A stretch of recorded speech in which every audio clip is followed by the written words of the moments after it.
Hello, this is the rear of the cottage and I want to section it off to make it slightly more private and secluded and enclosed, so it's almost like a garden room. So I'm going to do two things. One of the things I'm going to do is I'm going to build a fence along here, along this line where this piece of wood is, which is going to end about here. And that fence will consist of 3 posts and horizontal slats, and that'll look quite contemporary. And the other thing I'm going to do is I'm going to plant a bamboo screen across here. I've already bought the bamboo. And the bamboo is also going to have quite a contemporary feel to it. And that's going to be planted in a line 2 there and 2 over here. And that will create naturally a gap between, which will be a walkway or an entrance into this garden at the rear of the cottage. And I like the idea of a gap or an entrance because it always draws the eye through and invites you in.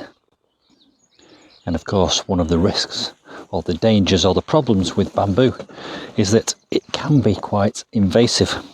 Some of them are actually clump forming and they're not very invasive, but some of them can run along the ground and pop up where you just don't want them. And I don't want to be chasing bamboo around the garden for the next 10 years. So what I've decided to do is plant them in pots and bury the pots into the ground. That way I've got complete control over these bamboos, and if they ever reach the extent of the pots, I'll be able to lift the pots out of the ground and divide them up and use them elsewhere. So what I've done is I've already excavated 2 large holes, both big enough to accommodate these 2 pots. So the next thing to do is plant the bamboo in the pots and submerge them into the holes, then backfill them with soil. So I'm going to do that now, and whilst I'm doing it, I'll point out a couple of other considerations while I'm at it. And the first of those is the fact that I've not dug the hole so deep that it completely buries the pot. I want the pot to be slightly proud of the ground, and that will prevent the bamboo runners from creeping along over the top of the pot. So that's point number 1. Now these pots have got those things in the bottom which mean that they carry a little reservoir of water, and that's good because plants in pots often need extra water because it doesn't get to them through the ground. So I'm going to leave that as it is, but I'm going to add lots of crocks in the bottom. This will have several effects. It will give it stability, and also it will save me some compost, because any volume of that that's taken up by these crocks, which are basically leftover rubble, I won't have to fill with compost.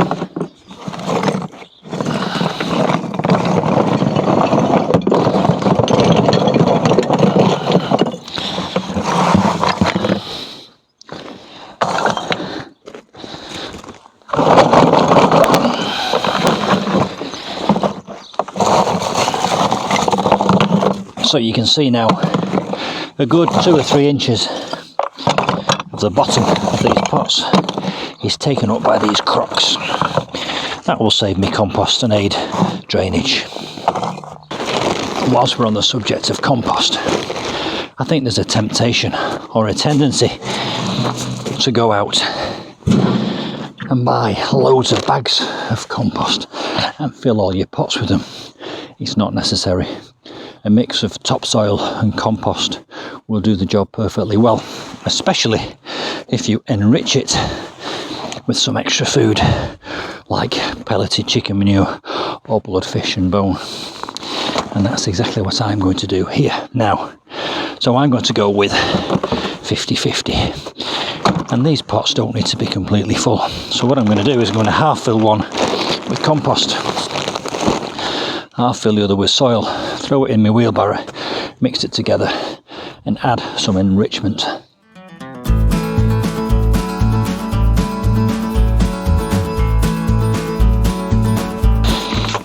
Not necessary to fill these. I'm only going to fill these 2/3 full, because don't forget, some of the volume will be taken up by the root ball. So that'll do for that.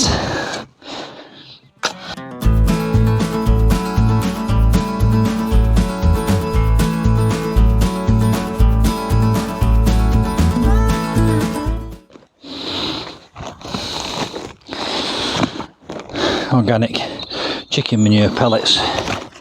No need to overdo it. A small handful will do. If I ever notice that these plants are suffering after I've planted them, I'll feed them from the top. But these bamboos are tough old boots. You'll be able to tell in the leaves if they're in any distress. Similarly with the bloodfish and bone, there's no need to overdo it. You can quite easily burn a plant's roots by overfeeding them. I'm just using a kind of a loose measurement of a small handful and just mix that in nicely so we've got a good mixture of compost and soil, and that will hold together really well and give the roots of these bamboos something nice to grow into.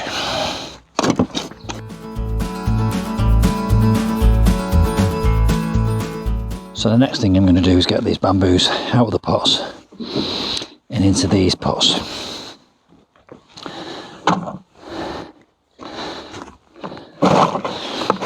I'm going to put some compost in the bottom first, so to gauge the height I'm going to offer one up, and I don't want this right up to the surface of these pots. I want to leave a good inch, firstly to stop the runners from getting over the top and spreading around the garden. Secondly, it will help me to water them, because if there's a lip around the top of the pot, it means I can flood it with water without it all running off. So that's almost where it needs to be, but I will put some underneath it.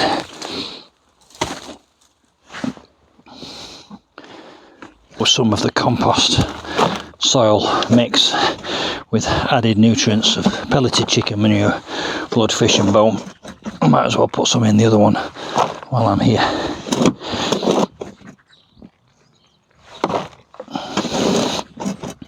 Because I did 2/3 soil and 2/3 compost in theory, that should be enough for both these two on this side of the path. So that'll do for now. 2 of my bamboo are in smaller pots and 2 of them are in larger pots.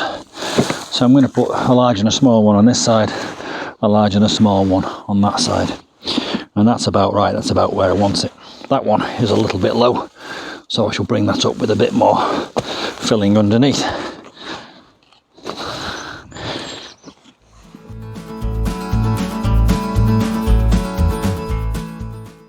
I'm going to orientate these so that they're wider in this direction, because that will give me more of a screen across this plane here. And I can see very clearly that this one has got a flatness to it there, so that can go in that orientation. And that can go in like that. Let's get them out of the pots. Let's have a look at the roots while we're at it. Yeah, they've got some roots coming to the edge there. And can sit nicely in there.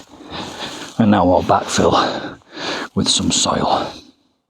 I'm going to lift that up a little bit more. I've left a bit of height behind in the pot.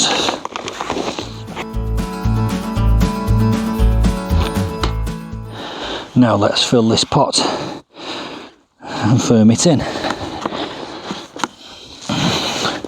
So that's one of them planted, and it's nicely firmed in. And as you can see, it's contained within this plastic pot.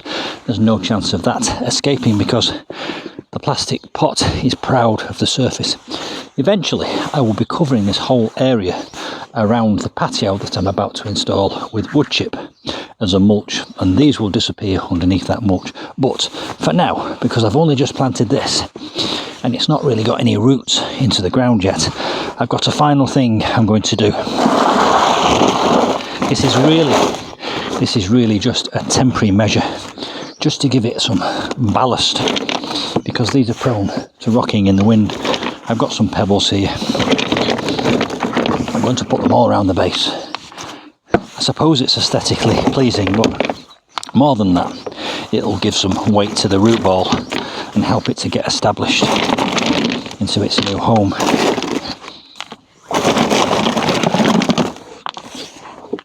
This is only a temporary measure.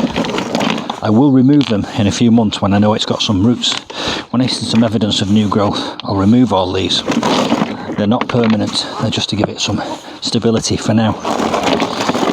And I don't want them on there long term because I want this plant to push up new sprouting growth to form a denser barrier, a denser hedge.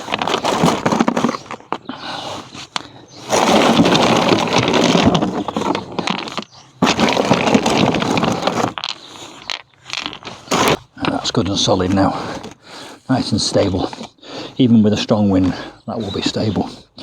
Now I've got 3 more to do and you don't want to watch me do 3 of those, so I'll see you in a few minutes, at which point I will backfill the holes.